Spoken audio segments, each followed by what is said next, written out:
Yeah. There you go. Yeah. Our guest today is Carl POTTS, who's been a longtime editor at Marvel. He was the creator of Alien Legion and many other outstanding titles. In fact, Carl created the Epic imprint, which held sway at Marvel in the 80s, where creators were invited to submit their own creator-owned books to the title. And a number of creators responded with some of their best work. Unfortunately, Marvel no longer welcomes creator-owned books. But Carl's tenure was marked by outstanding storytelling. I remember when he asked me to write The Punisher, he said, the one thing I require is that your stories make sense and that they be grounded in the real world.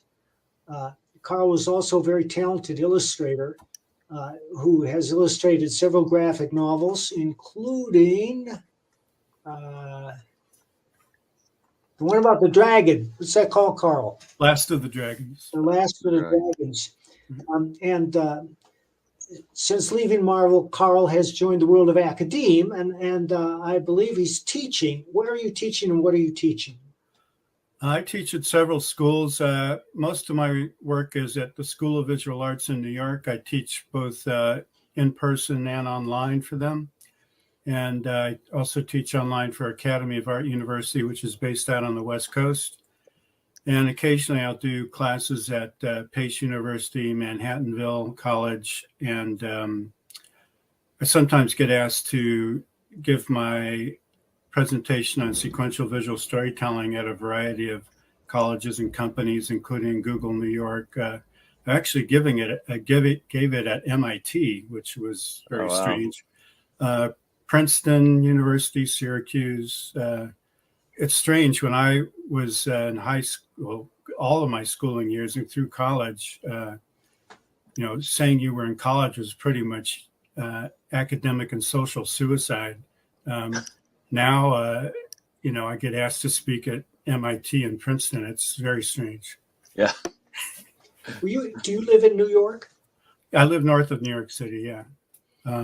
By the way, I need to correct one thing. I did not create the epic line. Archie Goodwin was the guy who started that line. And when Archie left Marvel to go back to DC, I was asked to fill his shoes, which was impossible. But I decided to take it on because I thought there was a good chance that Marvel would just shut the line down unless somebody championed it and took it over. So, well, all us creators who contributed, thank you. Of course, Archie was one of the great editors in comic book, and one of the reasons he was a great editor was because he was a writer first, and he understood the business, and he understood the mechanics of storytelling, as do you.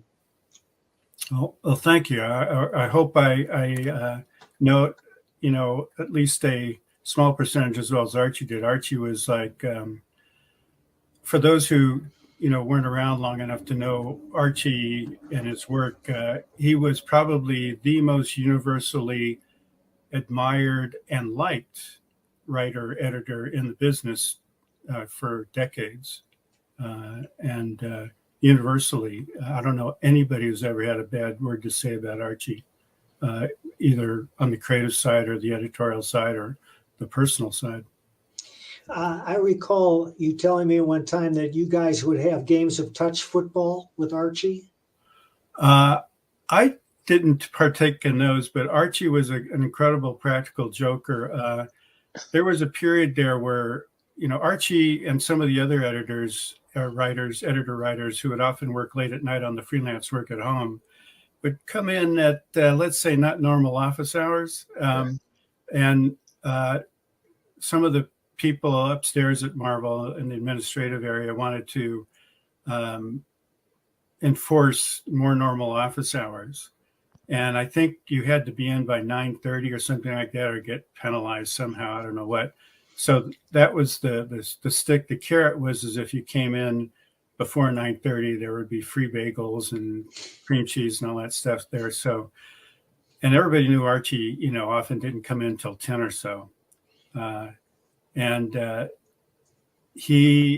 The first day that was going to happen, I guess it was a Monday morning, they set up the whole bagel thing right outside of his office. And everybody's hoping, Archie's not going to be late and get in trouble.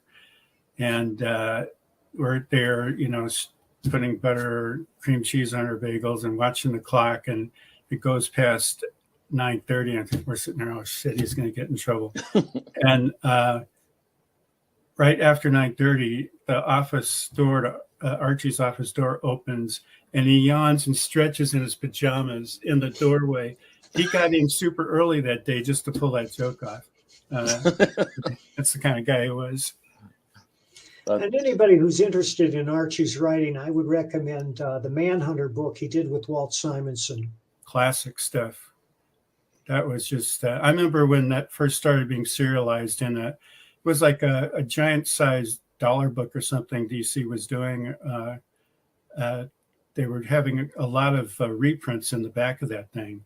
And they had like one new Batman story and then the Manhunter backup.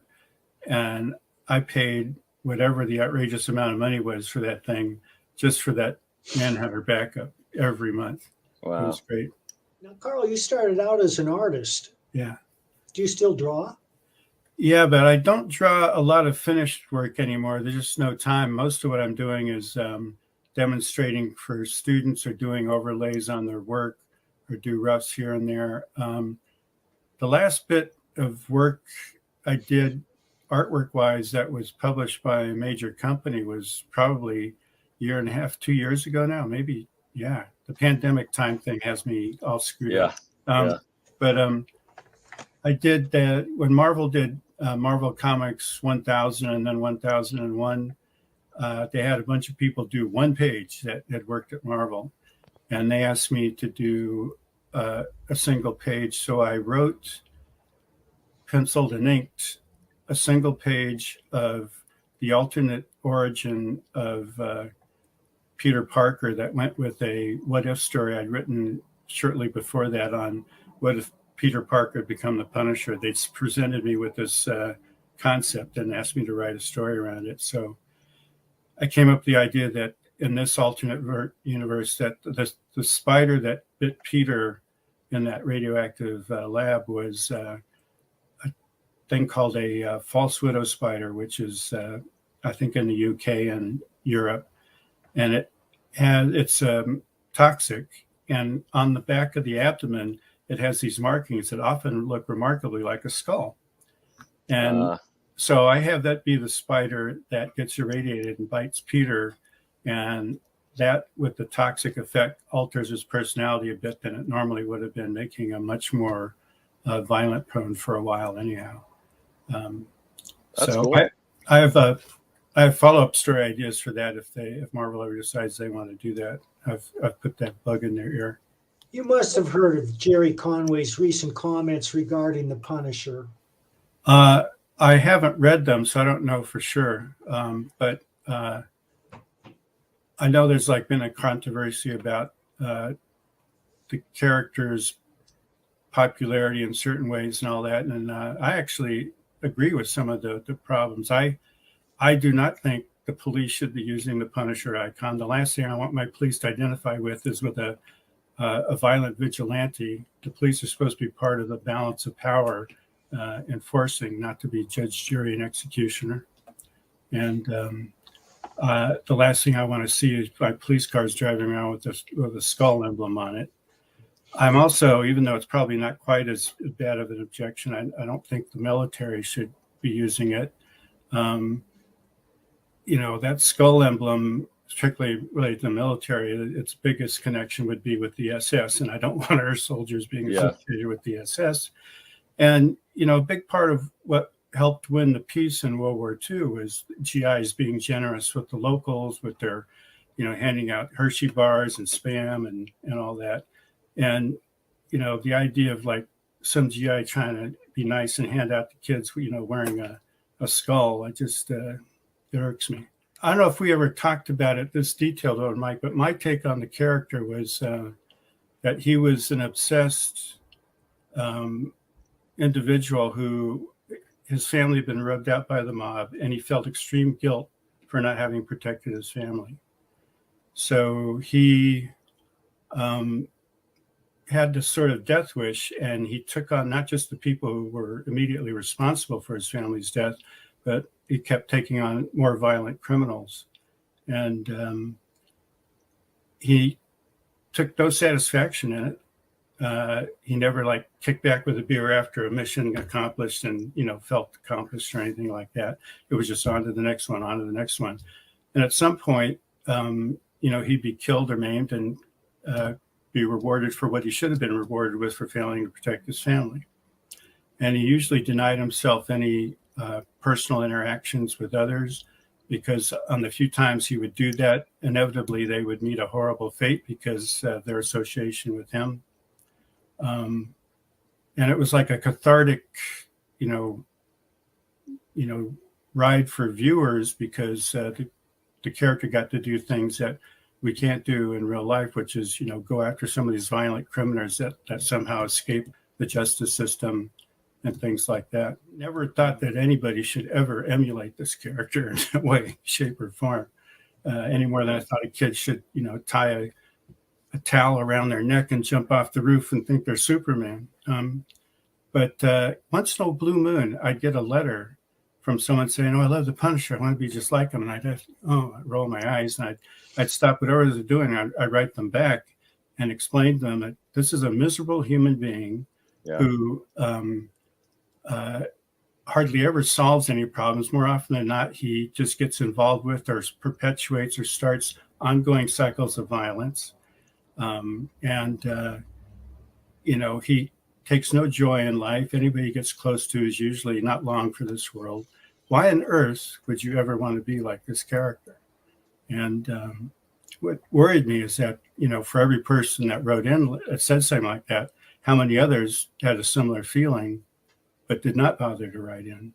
Right. So that's one of the reasons I tried to make the books, anything I wrote or drew or edited, I tried to make sure they didn't glorify or make it seem like this is someone to be emulated. I never had to really talk to you about that, Mike, because that seemed to me you did that naturally. Was that your conscious point of view, or just you had something else going on? Or well, I viewed the Punisher as a guilt-ridden Catholic, and I felt that he was constantly had this internal struggle between what he was doing and the faith that he wanted to observe, which is why he went to confession all the time. You're the one who established he had once studied for the priesthood. Have you seen the Netflix series? Yeah. What do you think of that? I like the actor. I forget his name. Bernthal? Jon Bernthal. Yeah. I like certain aspects of it. They have him do some things, though, that I don't care for. Like when he was guest starring initially, I think in Daredevil, they had a sequence in there where he's running through a hospital blasting away with a shotgun, and the version of the character I would have done wouldn't have done that. And then there's a scene where he's like got Daredevil chained up on a rooftop and interrogating him, and the building superintendent is trying to get up there, and he's on the other side of the door with the Punisher, and the Punisher's got his gun drawn ready to shoot this guy if he insists on coming through the door. And the only reason he doesn't, apparently, is when he finds out that this guy was a former Marine. And I thought, Jesus, so that's what it takes for you to not shoot this guy. That's not the character, I wanted to do. So there are some things like that would bother me. But all in all, I thought it was a really good, interesting show and take on the character. The one of the seasons, the last episode of one of the seasons, where they're reliving what happened at the carousel before got slaughtered. Actually got asked to be an extra on the set there, and I was there all day shooting over and over, but I ended on the digital cutting room floor. I never was in there. And were they filming in New York? Yeah, it was supposed to be at the Central Park carousel, but it was some carousel way out in Queens somewhere. And they had they'd put up these magnetic flexible signs that said Central Park Carousel or something on it.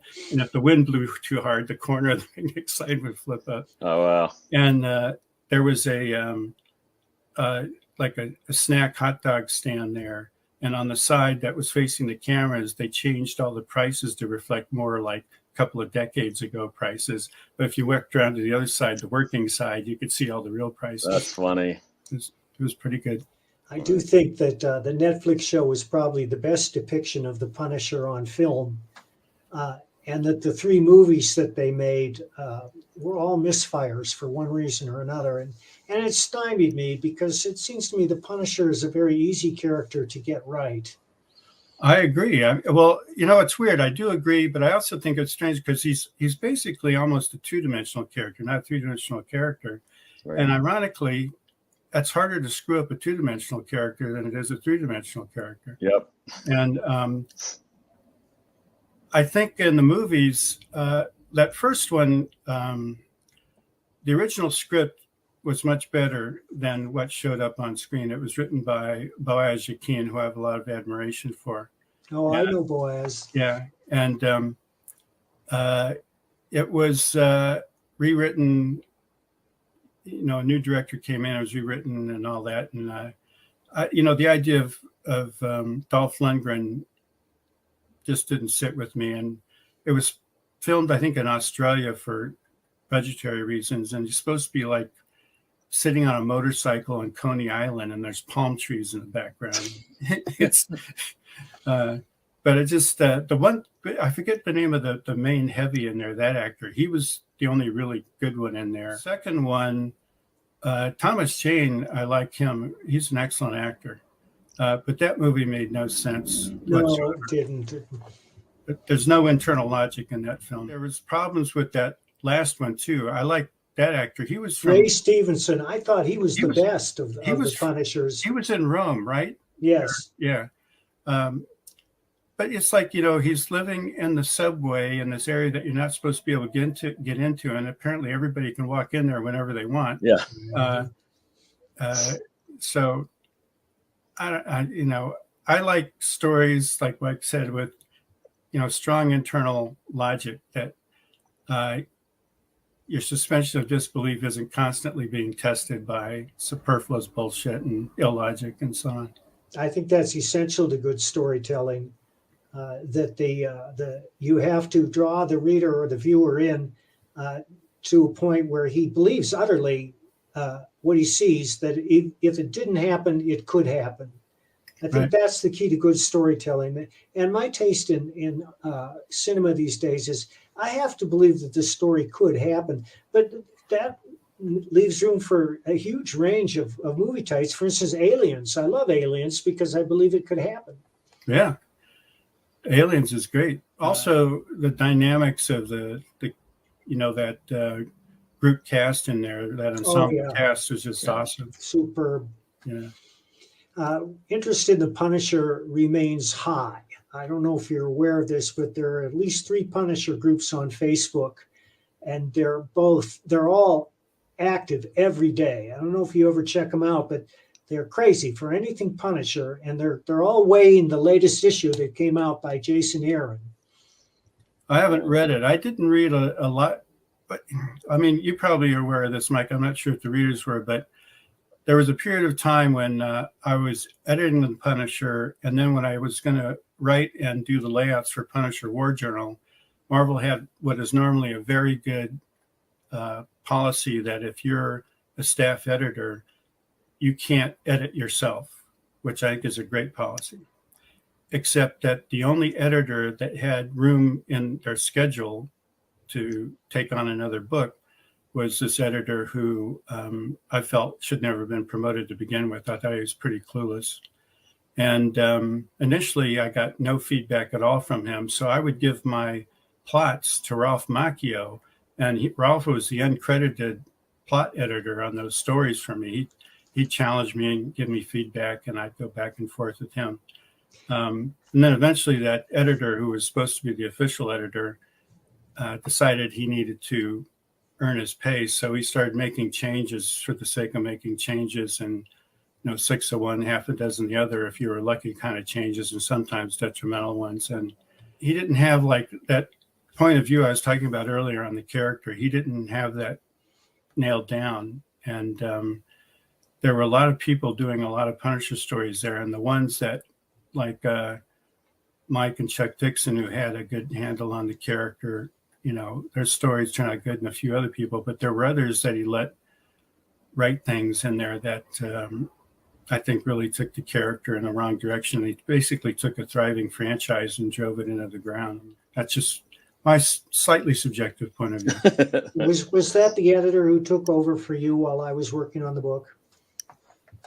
Correct. I was gonna pull us out of that if we didn't.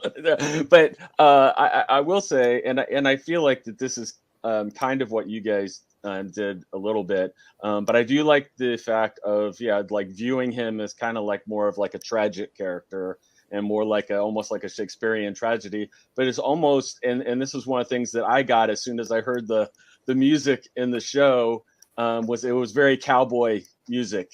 So it was very much like kind of like a cowboy story and kind of angle that they were going for, that this, you know, terrible thing happened and then he's going to go get all the people. And at the same time too, I mean, it's kind of in a lot of those stories, it's almost like a death wish. Like he's going to take on, you know, he'd take on a whole army if he had to. Very much like Death Wish. It's a cautionary tale about what happens if you let revenge and hate, you know, overtake your life. And that's why I thought it was a cautionary tale, not something to be emulated. So I hear about people thinking they want to emulate that or associate with it.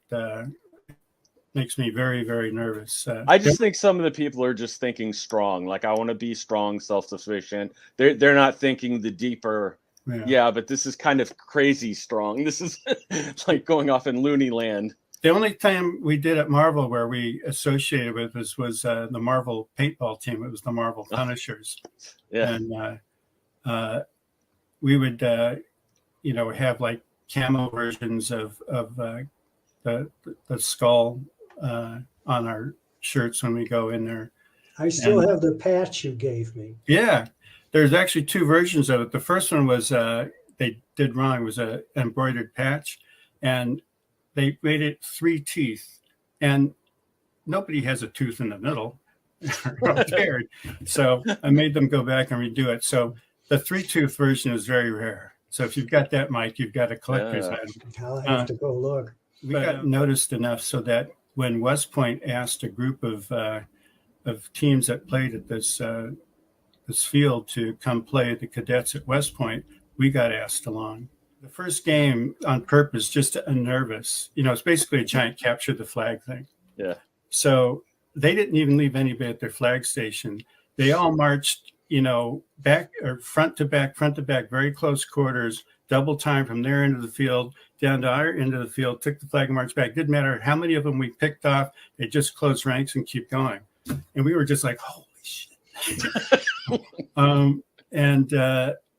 I remember there was one game where I was the last person on the team left, and all of these cadets are hunting me through the forest. That was one of the most, you know, even though it was paintball, that was the scariest moments I've ever experienced. At one point, I got chased out on this little spit of land into a lake, and there's no place left to go. I got 1 foot in the water and 1 foot on land. There's no place left to go. And I see all this movement in the woods coming at me. And I'm trying to rechange my CO2 pressure real fast. And I just got plastered. But one of the things that was great about playing the cadets is that they were honest, totally honest. Sometimes you play in those public fields, you get people who start walking back to the dead zone after they get with the paint, and they wipe the paint off and they go back. And, these guys, like I would, you know, I'd hear over a bunch of foliage, hear them on the other side, and I can't shoot through it. So I would just mortar a bunch of rounds in the air and come down, and I couldn't see them, but they were taking themselves out if I hit them. The second time we went back there, a lot of the seniors had graduated and been replaced with plebes, and we would get them to break and run from their defensive positions, which was not something you do if you're a cadet. And I'm sure some of those guys are still doing push-ups to atone for that. But it was a lot of fun. I enjoyed that. Did any of that stuff influence your creation of Alien Legion or anything? No, Alien Legion got started way before that. When I was in my early 20s and trying to break into comics, I would do like a lot of people do. drop sample pages and send them in and, wait to try and get a response. And usually if you got a response at all, it was a form letter months later. Sometimes I'd write a quick little note at the bottom of it. But I was working on 2 stories at one point. One was sort of an all-human Foreign Legion in space. And another different story was about a couple of aliens that were having a battle, and one of them had this serpentine lower body. And this is an example I tell my students of creativity is often juxtaposing things that you don't normally think of, whether on purpose or accidentally. But I accidentally knocked all the pages for both of these stories off my bed onto the floor, and they all got mixed up. And as I'm starting to sort them out, the light bulb goes off, and I go, why on earth are all of these guys in this spaceborne Foreign Legion humans? Yeah. And they should be led by this guy with the serpentine lower body. So that was always knocking around in the back of my head for a long time. I never had time to really do a whole lot with it until I got to Marvel. And even then, I was so busy editing and drawing other things that I ended up teaming up with Alan Zalnitz and Frank Sirocco to bring out that initial series. That's it. I've got Oh, nice. a Saragar enamel pen. Oh, cool. There, I'm gonna get some more made. If you see me at a convention, come up. I'll give you one. If it does work out, that would be for a movie and not a TV show. I think it would work great as a TV show, personally. But... Yeah, it was actually one of the things we did a while ago is we pitched it at one of the major cable companies a while back as a series. I mean, it was built as a series, right? So it could go either way. I think it's like, again, I'm just slightly subjective on the subject, but I think it's one of those things that the universe is so big that, and there's so many characters that you could, have any kind of spin-offs and things going on. Oh, yeah. I did want to ask about this because I swear you guys, they have the best names of the characters in Alien Legion. Were you the one that came up with that, or was that Alan, or a mixture of people? It was a mixture, yeah. And then Chuck also created a number of characters too as he came on. Yeah. But which names stick out to you? Do you recall? Oh, it just obviously. Let's see. I mean, Jugger does, but like even like Miko, it's like that's perfect for his it fits his character in Saragar, and I just remember like every time that there would be like a new character or a new name or whatever, I was like, where did they come up with these names? Like these names are perfect, and they're not like, because a lot of times it will sound like, oh well, that could be in Star Trek or Star Wars or something, but it's like, man, these sound like these characters. Like this is, I don't know. I was impressed. Miko, I can't remember. I think that might have been Alan Zalnitz, but another kind of Hollywood side story. There was when it was optioned at Dimension many years ago, they hired a really good writer to write it, but this person had written a bunch of stuff that wasn't science fiction, and I thought he didn't handle science fiction well. Right. But he took the name Miko and made it this really badass person. I'm going, that's the word meek is built into the name. Yeah, that's not his character at all. He also, created a group of bad guys called the Horde, which had 4 people in it. I've never heard of a Horde with 4 people. Yeah. There's a lot of people that are really good writers out there. When you ask them to do science fiction or something fantastic in the fantastic area, they have trouble creating a believable world and making sure they know all the who, what, where, when, why, and how answers to all of the fantastic elements, which I think the writers need to know, even if they don't tell everything to the reader. That confidence that just comes across that they've got their world together just makes the reader feel confident in what they're reading. Yeah, no, I know exactly what you're talking about, because it's like they have stereotypes in their head, and when they switch to a different genre like that, they start writing towards these like almost like B-movie stereotypes of it's like, no, you have to treat it like it's real. And it's like you don't do that and write corny just because you're not into it. Right. Carl, what would you say are the first principles you present to your students who come in and say, well, I want to write a story. What's important? What do I do? What do I have to know?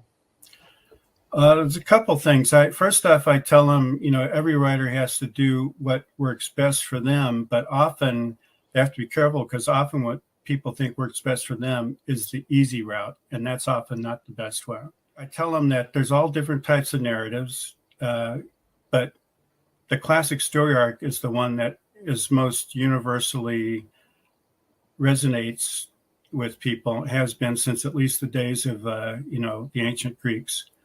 And basically that boils down to having one or more protagonists that have some sort of missing piece or problem, that there's a catalyst incident that propels them into an escalating series of events that eventually lead to a climax where either have learned to fulfill their missing piece or learn something or have an experience where that enables them to either succeed if you want it to be a so-called happy ending, or fail if it's a tragic ending, or have an ironic mixed ending. But that basic arc is at the heart of countless stories. You can do other types of things. You can mood pieces, character sketches, and so on. But if you want to affect the widest possible audience, it should have that classic arc, I think, generally. So you feel that the protagonist must change during the course of the story? Or if you're doing a serial like we often do in comics, the illusion of change. Or you reinforce, you test them, and it just reinforces that, yeah, they've got it together in this aspect. You can't have Peter Parker just get wham-whammed, every other issue by some major change. You have to test his dedication to being responsible after all that guilt he had for failing to stop the robber that killed his uncle and so on. Unless you're just trying to do some sort of mood piece or character sketch, which is viable. There's lots of good ones out there. But I think you need to really test your characters and put them through some sort of art. See, I thought I had this down for a long time, and then I wrote this really long graphic novel script based on a couple of screenplays I wrote. It's one Bill Reinhold had been working on a graphic novel for eons now. I don't know if it's going to come out before I die. And it's based somewhat on my mother's family's history during World War II in the Philippines. One part of it deals with a 1st Cavalry Division soldier and the arc he kind of goes through. And I gave it to the editor to read, and I was all proud and happy. I'd been working on this thing for a long time. And he calls me up and he says, I don't really think you push this character enough. He doesn't really go through hell and back. He's just kind of like, he gets his fingers singed. He doesn't really, has to go into the pit with all kind of good. And I was initially kind of a bit righteously indignant. And I go, of course he is. I know what I'm doing. And I sit there and thought about it and go, it is. I like this guy so much. I didn't want to put him through hell. So I went back and I forced myself, and it made it much better story, I think, anyway. But that doesn't mean you can't write a perfectly entertaining and nice story where, your main character, in a way, is sort of a catalyst for other people's arcs. Like, for a long time, I edited the Hulk. You can't really do a hell of an arc with the Hulk, especially when he's the dumb Hulk. Right. So basically, he would act like as a catalyst for changes or conflict in the guest star characters' stories or whatever. There are some people who can just come up with a story concept or a character and just sit down and they say, like, let the story write itself. And there are a few people that can actually pull that off, and they'll have a satisfying, entertaining story. But I think the vast majority of people do that are fooling themselves. It usually ends up just like petering out, or if they do, they have to come up with some Deus Ex Machina thing to try and tie it up. Yep. So I believe in trying to, for me and for most of my students, I think it's best to combine both that creative instinct with an intellectual approach. I think if for most people, if they do just one or the other, you can end up with that kind of, meandering thing that doesn't pan out if it's just on your creative instinct.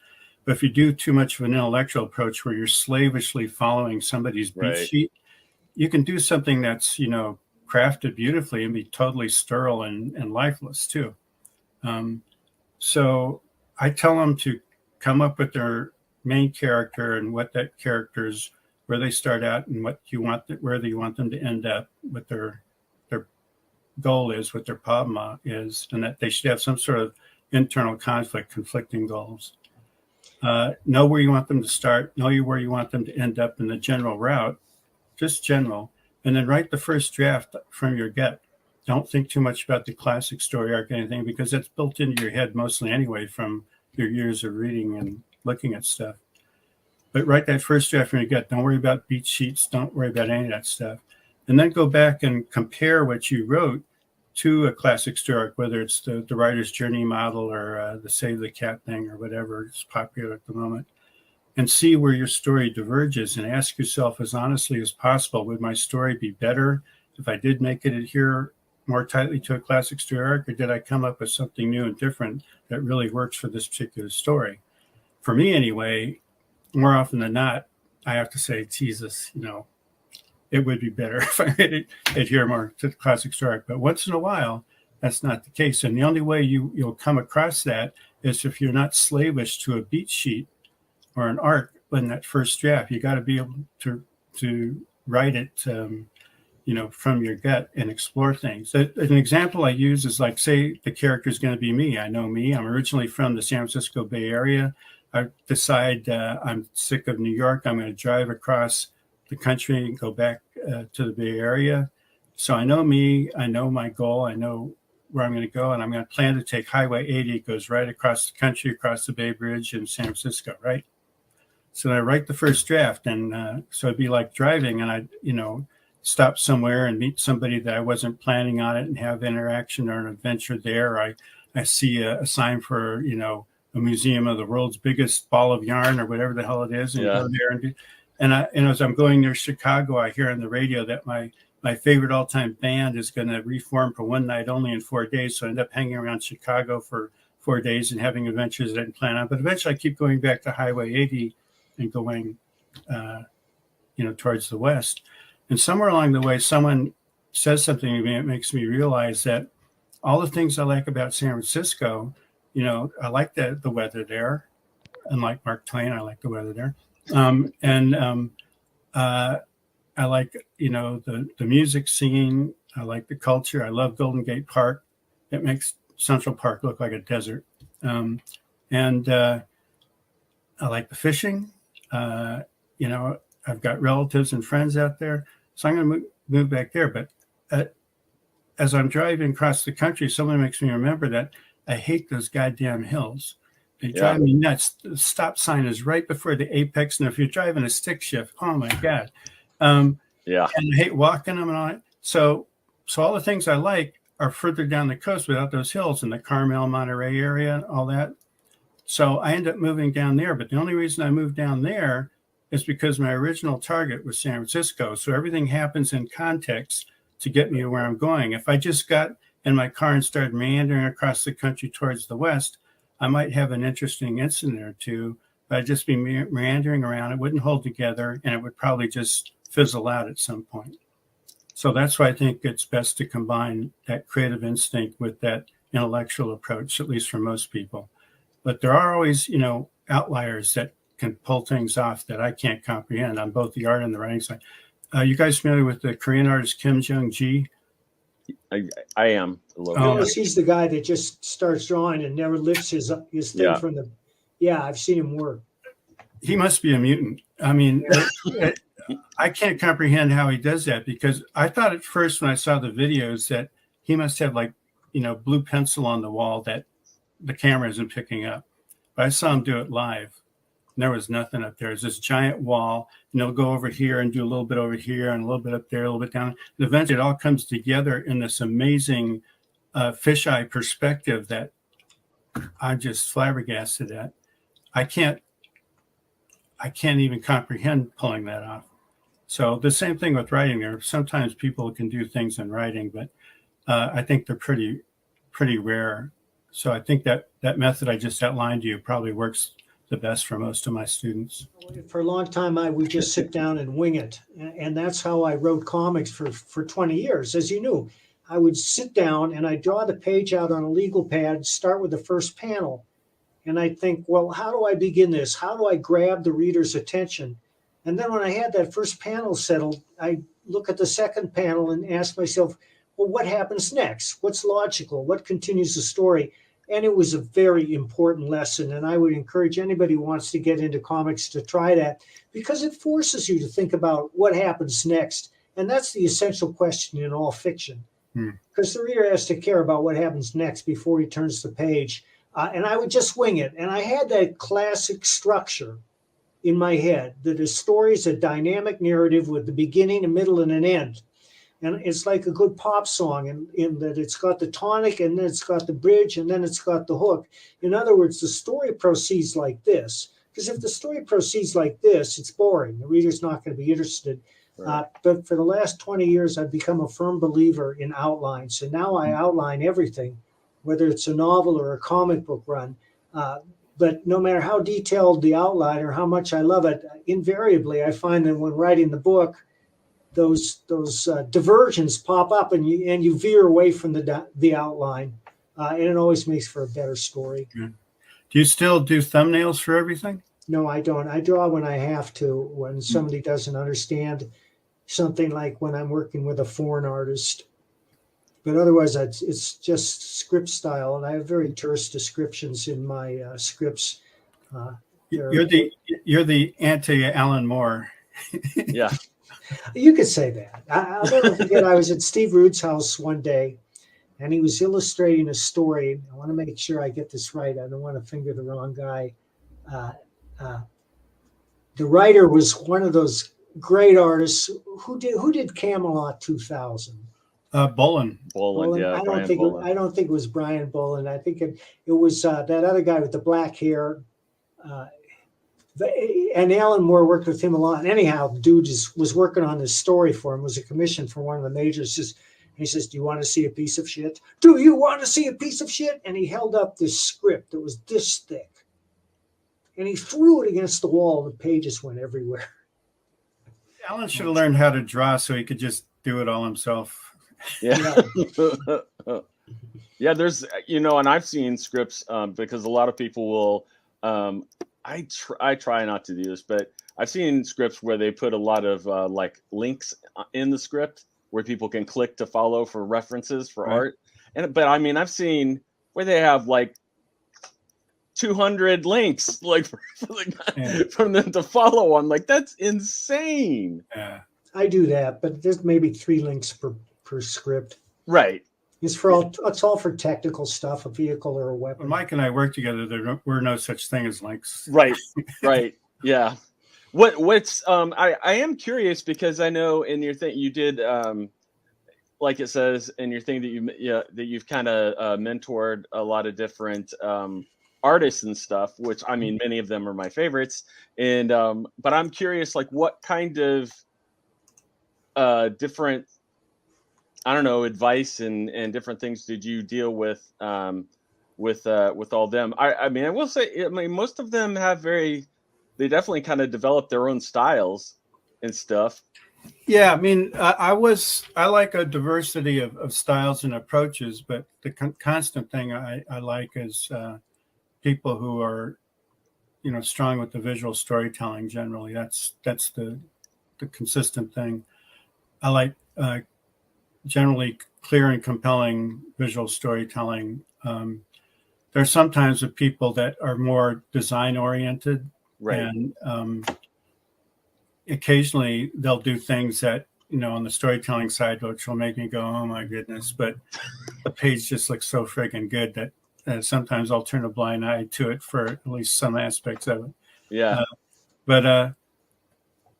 Yeah, as far as actual styles go, the people I worked with it's quite a range. People would drive me nuts when they say, "Oh, it's there's a Marvel style," and I go, I've got in my office, Yeah. I've got Sal Buscema, Jim Lee, Mark Badger, June Brigman.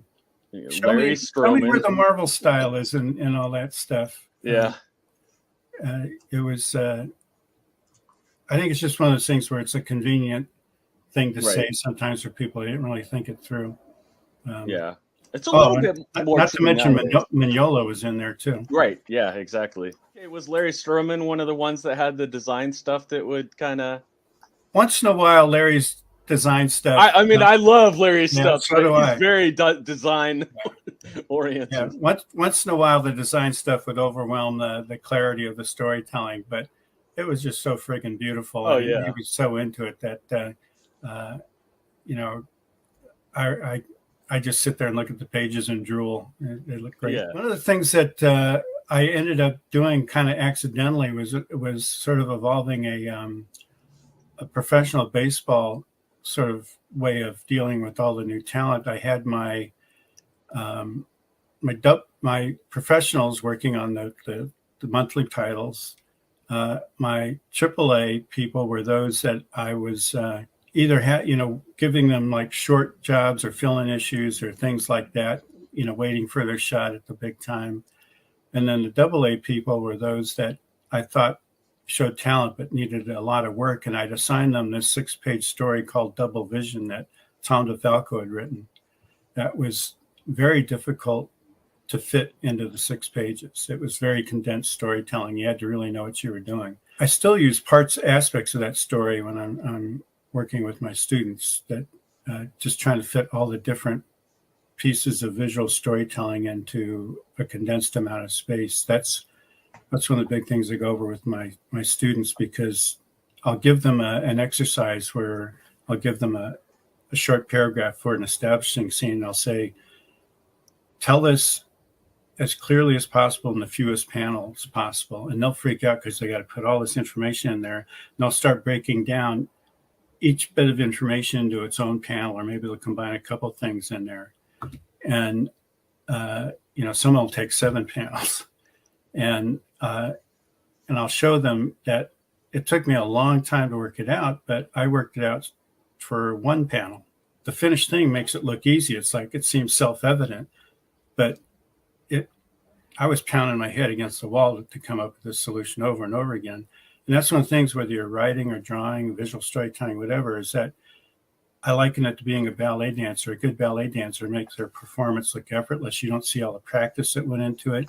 They don't show you that they're landing on a stubbed toe or a twisted ankle or a bad knee. Right. Because if they do, if they start grunting or groaning or limping or whatever, you might have sympathy for them.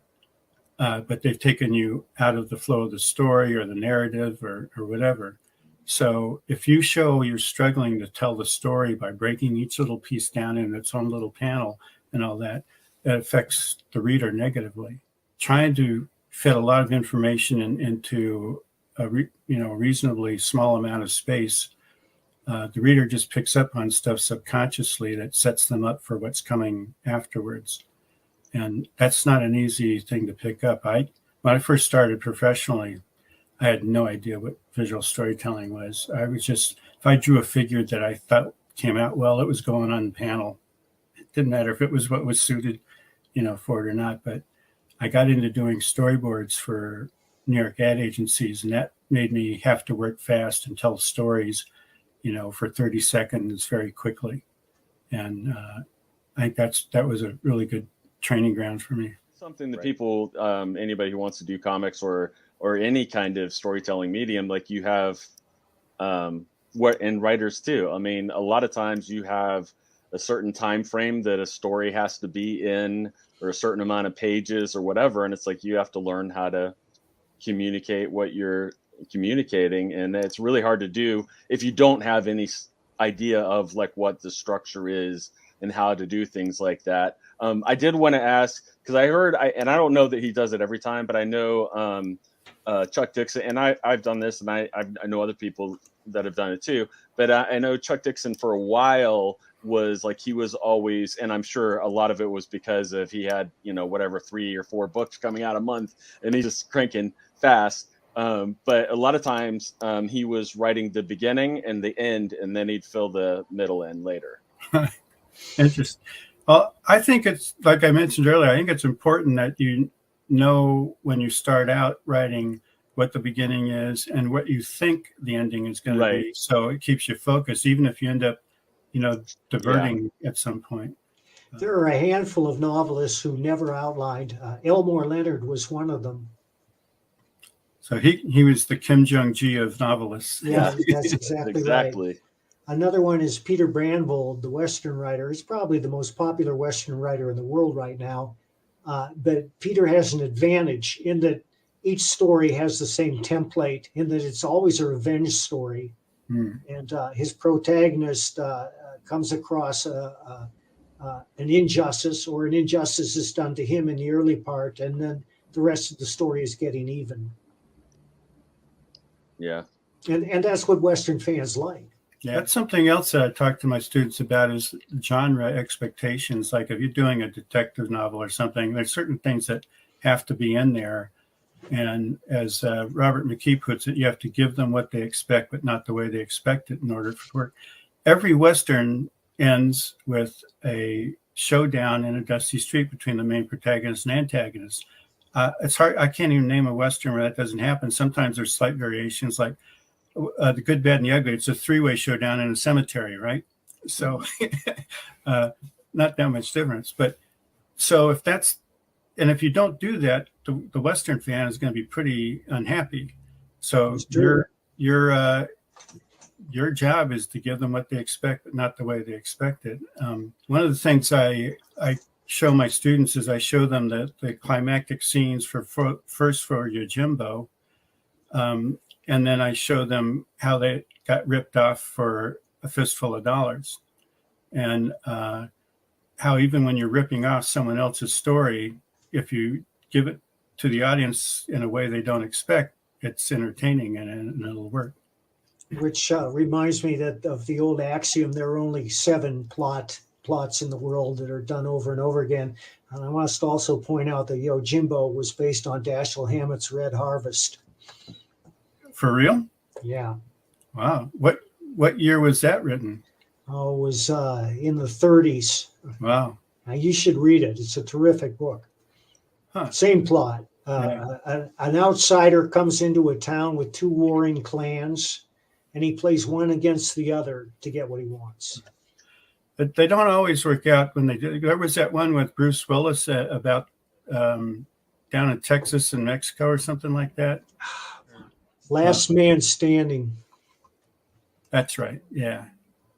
You think you'd have all the ingredients there for it, the setting and Bruce Willis. You should have all the ingredients for a memorable film. But this movie is a gangster remake of Clint Eastwood's A Fistful of Dollars, which is a Western remake of Yojimbo, which is a samurai adaptation of Dashiell Hammett's Red Harvest.